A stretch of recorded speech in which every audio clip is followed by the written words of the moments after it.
You're quite the little exhibit, aren't you?" That's what Sarah said to me right after dessert, as if I were a painting hanging in one of her curated hallways. I remember the fork paused halfway to my mouth, the caramel tart suddenly tasting like ash. Her voice was syrupy, her smile tight. The table laughed politely like she'd cracked a harmless joke. But I saw the way Jessie flinched, the way Amelia's eyes darted to her wineglass. "My name is Hayley. I grew up in a two-bedroom house with peeling paint and a backyard that doubled as a makeshift mechanic shop for my brother's side hustle. I put myself through college with scholarships and a waitressing job that made my feet ache for years. I built my business from scratch, no loans, no handouts. I thought I knew how to handle people like Sarah. But that night I realised she wasn't just rich, she was practised. Dinner at the O'Connors' estate was formal, even though Jessie swore it would be casual. The kind of casual where the table had more forks than guests, and the chandelier above us looked like it cost more than my first apartment. I wore a navy dress, not designer but tasteful. I'd spent hours picking it out. Sarah greeted me with a once-over that lasted too long. Her lips pursed like she'd smelled something faintly unpleasant.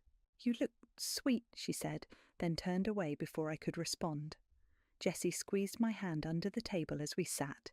"Ignore her," he whispered. But ignoring Sarah was like ignoring a fire alarm. She didn't raise her voice. She didn't need to.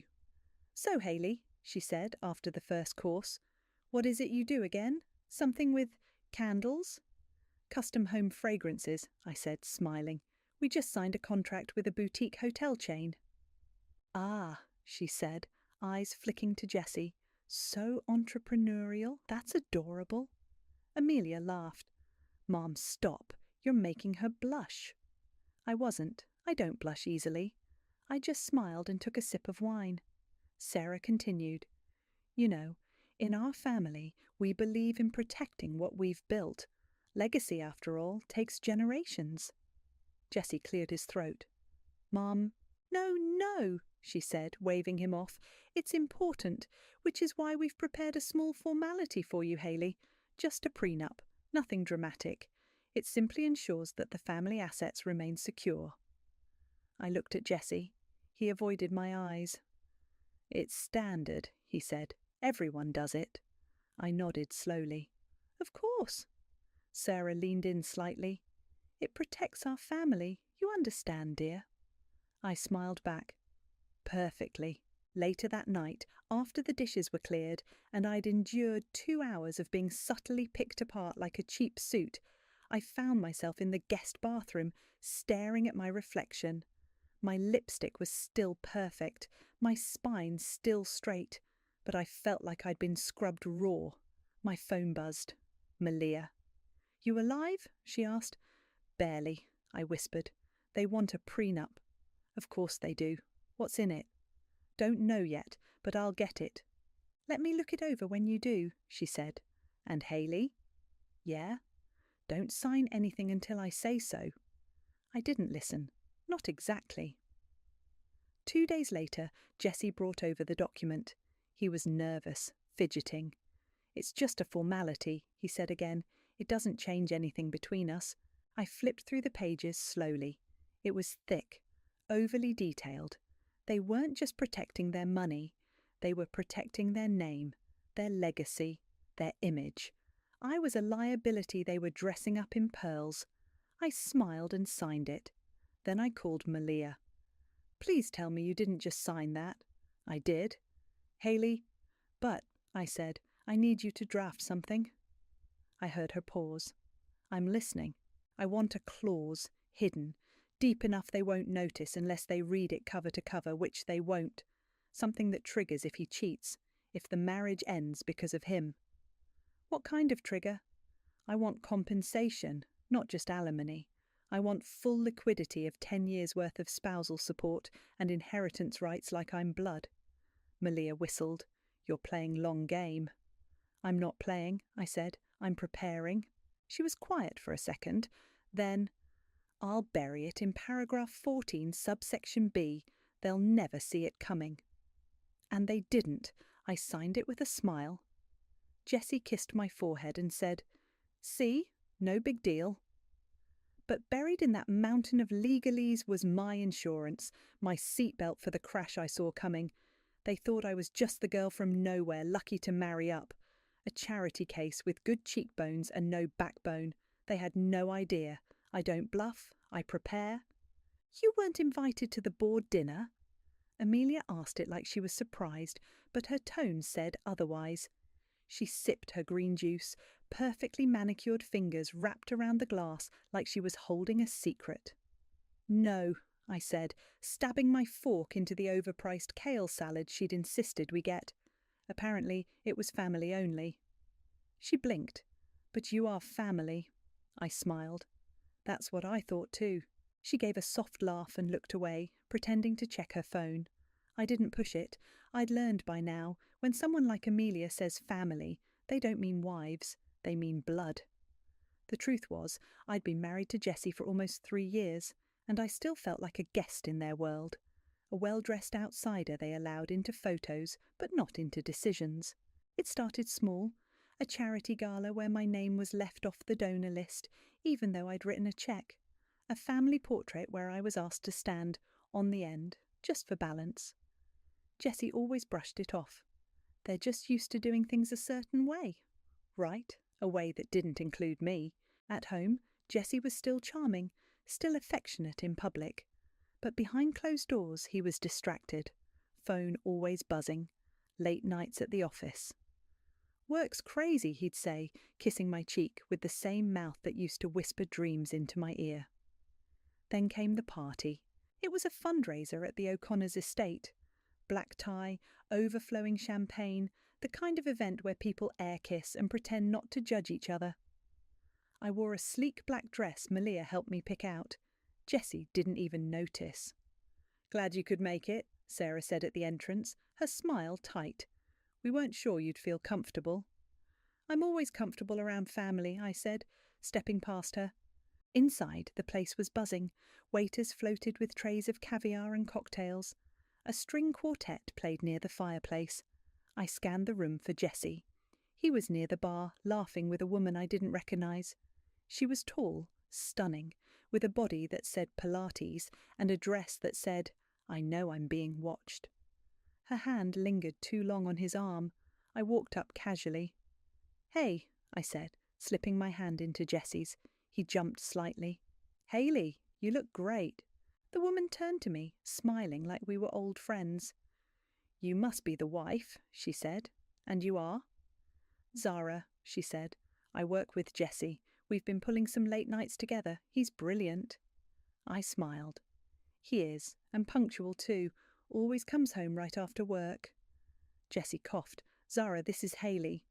I figured, she said, her eyes glinting. You have that classic look. Very elegant. Thanks, I said. And you have something in your... She leaned in, confused. I reached into her hair and plucked out a tiny piece of lint. There. Got it. Her smile faltered. I stayed by Jessie's side the rest of the night. Zara drifted off eventually, but not before brushing past me in the hallway. You're lucky, she said, low enough that only I could hear. Men like Jessie don't come around twice. I tilted my head. No, they usually just circle back to the same mistakes. She raised a brow, then walked away. Later, in the powder room, I opened my clutch to reapply lipstick and found a bracelet nestled inside. Gold, delicate, unmistakably expensive. I stared at it for a moment. Zara's bracelet. I walked out calmly and found her near the terrace. Hey, I said, holding it out. You must have dropped this. Found it in my bag. She blinked. Oh, that's so weird. Thank you. No problem, I said. I'm sure it just slipped in there by accident. She nodded, but her eyes flickered. Of course. I smiled and walked away, heart pounding. Back at home, Jessie was quiet. He undressed slowly, like his body was heavy. Long night, I asked. Yeah. Zara's interesting. He paused. She's just a co-worker. Didn't say she wasn't. He didn't respond, just climbed into bed and turned off the light. I lay there in the dark, staring at the ceiling, my mind racing. The thing about being underestimated is people stop hiding their intentions. They think you're too naive to notice, too soft to do anything about it. But I noticed, and I never forget, not even a bracelet. "Why are you taking pictures of receipts?" Jessie asked, standing in the kitchen doorway, shirt half buttoned, hair still damp from the shower. I didn't flinch. I just smiled and held up my phone. "Tax season's coming." He nodded slowly, then reached for his keys. "I've got a meeting downtown. Might be late." "You were late yesterday." "Yeah, it's that time of year." I walked over and adjusted his collar like I used to do when we were dating. "Tell Zara I said hi." He froze for half a second. "What?" "You said you were meeting with her today, right?" "No, I didn't." I stepped back. "Oh, must have misunderstood." He left without another word. The second the door clicked shut, I grabbed my other phone, the one he didn't know about, and opened the app. GPS tracking showed his car headed toward Midtown, not downtown. I took a screenshot and saved it. I'd been collecting for weeks. Receipts, calendar inconsistencies, photos of him and Zara leaving the office together. A video clip from a friend who worked at the same building. Jesse with his hand on Zara's back as they walked into a hotel lobby at 11:47 p.m. I wasn't angry. I was documenting. At brunch that weekend, Amelia stirred her mimosa like it had personally offended her. "You've been quiet lately." "Just tired." She gave me a look. "You should be careful with that. Jessie doesn't like when people get suspicious." "Suspicious?" I asked, raising an eyebrow. She leaned in. "You know how this family works. We protect our own. We don't air dirty laundry." "I'm not airing anything."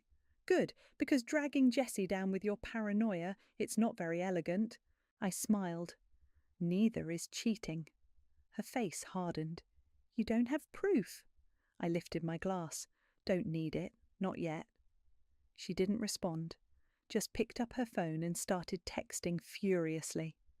Back home, I opened my laptop and logged into the shared financial dashboard Jessie had given me access to when we got married. It was clean. Too clean. No large withdrawals, no unusual transfers. Then I remembered something Malia once told me. If someone's hiding money, they're not doing it in plain sight. They're building walls around it. I called her.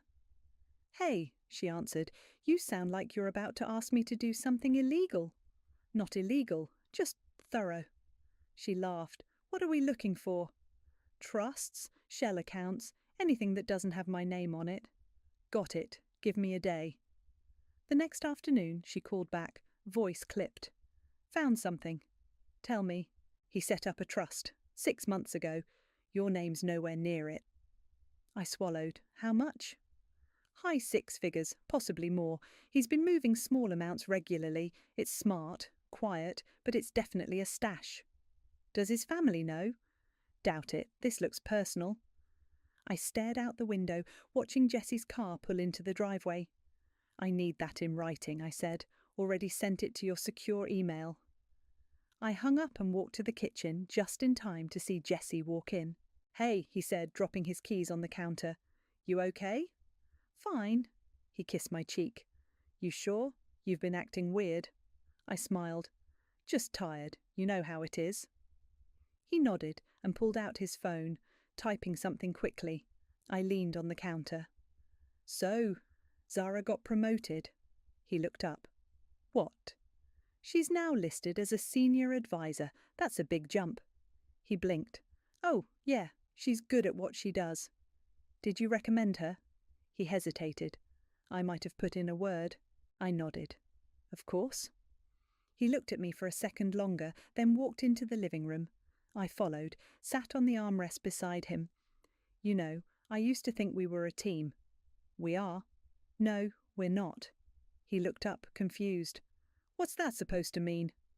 "You've been lying, Jessie, about a lot of things." He stood up. "I don't know what you're talking about." "Then you won't mind if I ask Malia to go over our finances again?" His jaw clenched. "Why would you do that?" I stood too, facing him. "Because I'm not stupid, and I'm not scared." He stared at me, then laughed bitterly. "You're paranoid." "Maybe, but paranoid people survive." He grabbed his jacket. "I'm going out." "Of course you are." He slammed the door behind him. I sat back down, pulled out my phone and opened the folder labelled Just in Case. Dozens of screenshots, emails, photos, transcripts, proof. I wasn't ready to use it. Not yet. But I would be. Brunch was at the country club. Of course it was. The table was set for 6, but only 5 of us were there. Me, Jessie, Sarah, Amelia and Zara. Yes, Zara. She sat next to Jessie like she belonged there, like she'd always belonged there. Not across from him, not across from me. "Hayley," Sarah said, her voice coated in that familiar brand of poison sweet. "You look rested." "Thanks," I said. "I slept great." "I'm surprised you came," Amelia added, stirring her coffee. "We assumed you'd be busy." I made time. Jessie cleared his throat. "We should just get to it." I turned to him. "Get to what?" He glanced at his mother, then at Zara, who gave him a small supportive smile. My stomach didn't twist, my hands didn't shake. I already knew. "I've filed for divorce," Jessie said. The words landed like a dull thud. Everyone looked at me, waiting for a scene. I blinked once. "Over eggs?" Sarah set down her fork. "This protects our family. You understand, dear?" Jessie nodded. "It's just a formality." I reached into my handbag and pulled out a manila folder. "Then I assume you've reviewed the prenup?" Zara tilted her head. "What prenup?" Sarah's smile faltered. "What are you talking about?" I opened the folder and slid a set of documents across the table. "This is a copy of the agreement I signed, paragraph 14, subsection B. You should read it." Jessie picked it up, flipping through the pages like he was seeing them for the first time. Because he was. Zara leaned over his shoulder. "What is this?" Malia walked in right on cue, heels clicking against the marble floor. She wore a power suit and a look that could kill. "Sorry I'm late," she said. "Traffic." Sarah's face turned to stone. "Who is this?" "My attorney," I said, "and best friend." Malia sat next to me, pulled out her own copy of the prenup and laid it flat on the table. "As per clause 14b," she began, "if the marriage dissolves due to infidelity on Jessie's part, Hayley is entitled to full liquidity compensation equivalent to 10 years of spousal support, plus inheritance rights equal to a direct blood heir." Silence. Zara's face drained of colour. "Wait, what?" Jessie dropped the papers. "This wasn't in the version I saw." Malia smiled. "That's because you didn't read it. Your lawyer didn't either, but it's notarized, signed, and legally binding." Sarah's voice turned sharp. "This is absurd. We'll fight it." "You're welcome to," Malia said. "But we've already filed a motion with the court. You'll lose." Amelia looked at me like I'd just set the table on fire. "You've destroyed everything. For what? Money?" I turned to her. "No, for recognition." Jessie stood, pacing. "You tricked me." "No," I said. "I protected myself." Zara pushed back her chair. "This is insane. You're just bitter." I looked at her, calm. "You left your bracelet in my purse. Remember that?" Her eyes widened. "I knew from that moment. You wanted a reaction. You got one." Sarah stood. "This isn't over." "It is," Malia said, rising beside me. "You just didn't see it coming." We left them there, sitting in their curated little world, choking on their own entitlement. Outside, the sun was blinding. Malia handed me her sunglasses. "How do you feel?" "Like I just flipped the board." She smiled. "Good. Now let's burn the rule book." Sarah's voice cracked for the first time in the 5 years I'd known her. This clause is outrageous." She stood in the centre of Jessie's office, waving the prenup like it was a piece of garbage. Her pearls rattled against her collarbone, and for once her perfect posture looked like it might collapse. Jessie sat on the edge of his desk, pale, silent. Zara was nowhere to be seen. She'd left the brunch in a flurry of fake coughs and a muttered excuse about needing air. Malia crossed her arms and leaned against the bookshelf like she owned the room. "It's not outrageous, it's legal, and you signed it." "You tricked us," Sarah hissed. "No," I said calmly. I protected myself. You gave me a contract. I signed it. You should have read it. Jessie finally spoke. You buried it. I turned to him. You think your family didn't bury clauses in there first? You think I didn't notice the part about forfeiting inheritance rights unless I produced a child within 5 years? Or the clause that required I maintain a public image consistent with O'Connor values? Malia smirked. You people love burying things. You just don't expect anyone to dig. Sarah's face flushed. You'll never get away with this. We'll challenge it. Go ahead, Malia said. We've already filed with the court. Judge Harris is reviewing it now. Jessie rubbed his forehead. This is going to ruin me. No, I said. Your choices ruined you. I just made sure I wouldn't go down with you. The room fell quiet. Sarah looked like she was about to lunge across the desk. Instead, she turned and stormed out, heels clicking like gunshots against the floor. Jessie looked up at me, eyes glassy. You were waiting for this. No, I said. I was hoping I wouldn't need it. He swallowed hard. You don't have to go through with it. We can settle, quietly. Malia raised an eyebrow. You mean pay her less than she's owed so your reputation survives? He ignored her, staring at me. Hayley, please, this doesn't have to be war. I stepped closer. You filed for divorce while sitting next to the woman you cheated with. You didn't even have the decency to lie about it well. You wanted a clean break. You thought I'd walk away with nothing. He opened his mouth, but I cut him off. I walked into this family with nothing but love and good intentions. You all treated me like I was disposable. So no, Jessie, this isn't war. This is consequence. He looked down at his hands. Malia tapped her phone. We'll expect the first transfer within 30 days. If not, we'll proceed with asset seizure. You've already been served notice. As we turned to leave, Amelia appeared in the doorway. You're proud of this? She asked me. I paused. No, but I'm not ashamed either. You've destroyed our family. I tilted my head. Your family was already rotting. I just pulled back the curtain. She stepped forward, eyes sharp. You could have walked away quietly. You didn't have to humiliate us.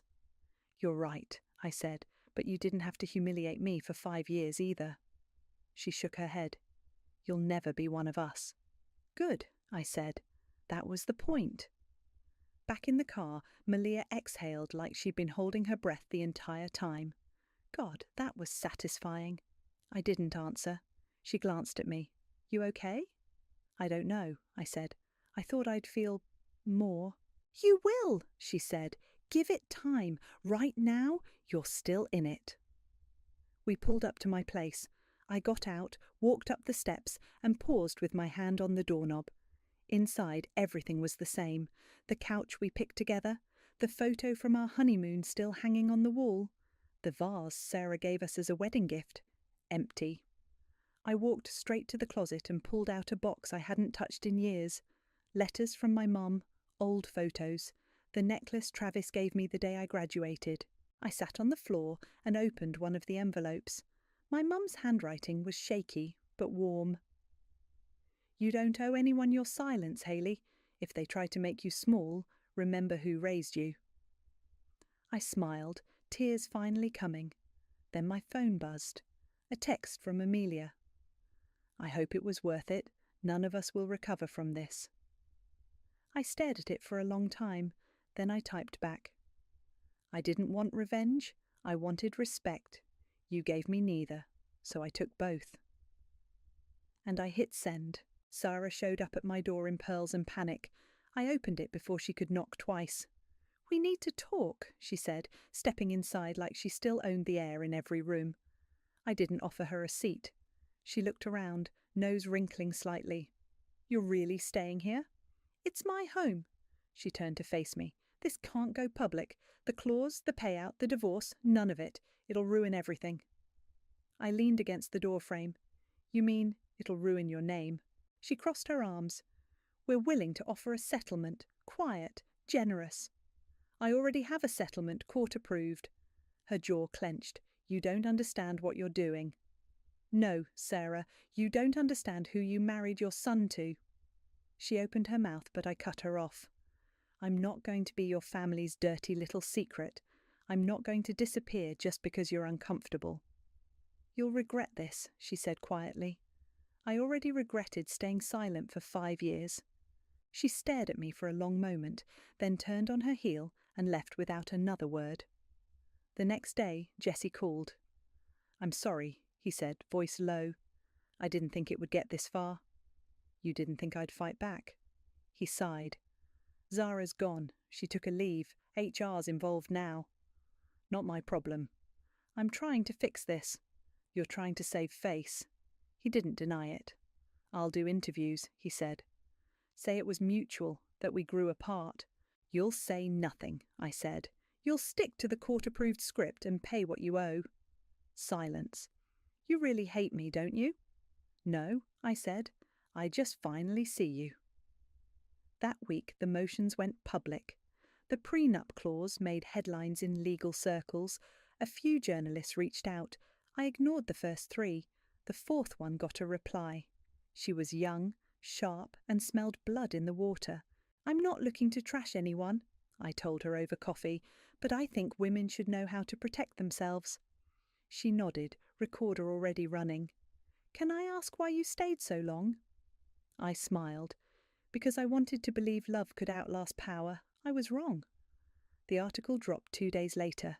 It didn't name names, but everyone knew. The O'Connors were suddenly very quiet. That night, Travis called. "I saw the piece." "Yeah?" "You sounded like Mum." I laughed. "That's a compliment." He paused. "You done now?" "What do you mean?" "You've won, Hales. Know when to walk away." I looked out the window.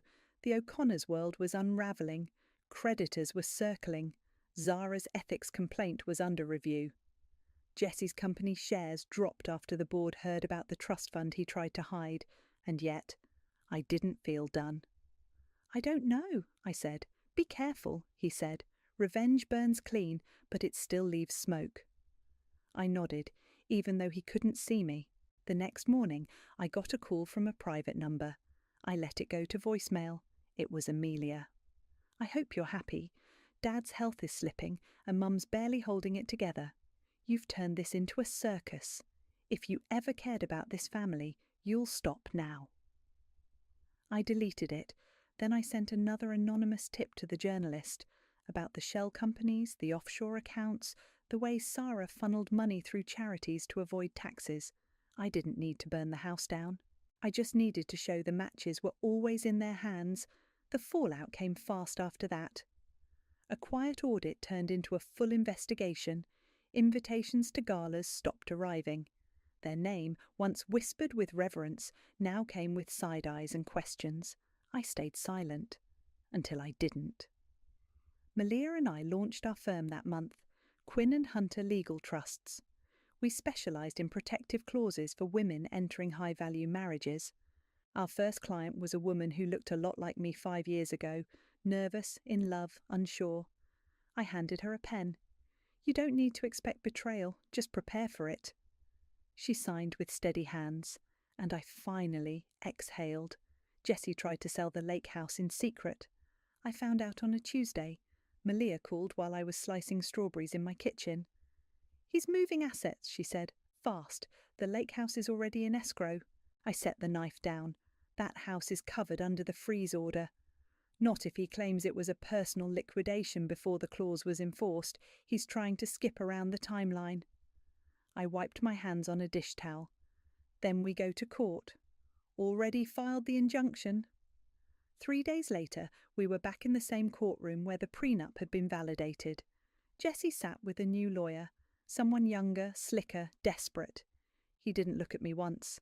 The judge flipped through the documents, glasses perched low on his nose. "You attempted to transfer this property knowing full well it was under legal review," he said to Jessie. "You're either careless or arrogant, possibly both." Jessie's lawyer stood. "Your Honour, my client was unaware." "Sit down," the judge said, not even looking up. He turned to me. "Mrs. O'Connor?" "Just Haley," I said. He nodded.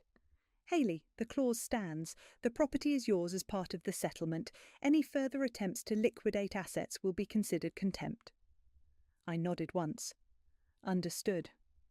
Jesse finally looked at me as I walked out of the courtroom. His face was blank, but his eyes were glassy.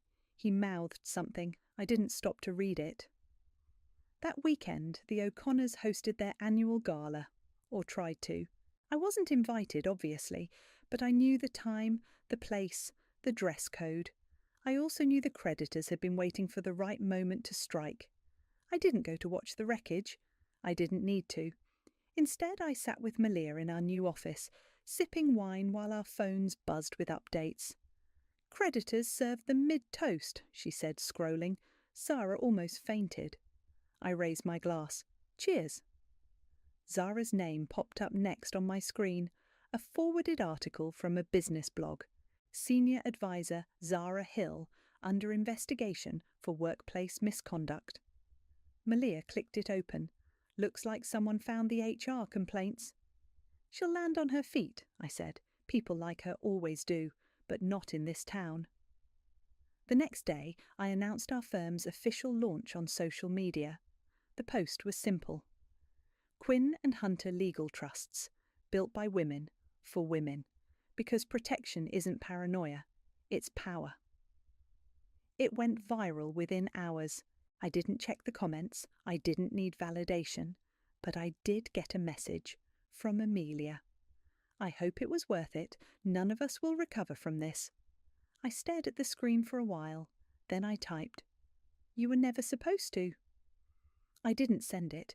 Instead, I powered off my phone and walked outside. The evening air was cool, the sky streaked with orange and pink. I thought about the girl I used to be, the one who walked into that estate with hope in her heart and a ring on her finger. She was gone. But the woman who replaced her? She didn't beg. She didn't break. She built. The tyres crunched over gravel as I pulled into the driveway of the house I grew up in. The paint was faded, the porch sagged a little, and the wind chimes still clinked like they had something to say. Travis was already outside, leaning against the railing with a beer in one hand and a smirk on his face. "You're late," he said. "I'm not," I replied, stepping out of the car. "You're just early." He handed me a beer. "You look different." "Is that your way of saying I look tired?" "No, it's my way of saying you look like someone who just torched a dynasty." I laughed and clinked my bottle against his. "Cheers to that." We sat on the porch, watching the sun dip low behind the trees. It smelled like cut grass and dust. I hadn't realised how much I missed it. "So," he said after a long silence, "was it worth it?" I didn't answer right away. Instead, I took a sip and looked out at the field where we used to play tag until our legs gave out. "I didn't get peace," I said, "but I got power, and I think I needed that more." He nodded. "You always wanted to prove them wrong." "They made it easy." We sat in silence again, the kind that only exists between people who've known each other their whole lives. "I'm turning this place into something," I said finally. He looked over. "What do you mean?"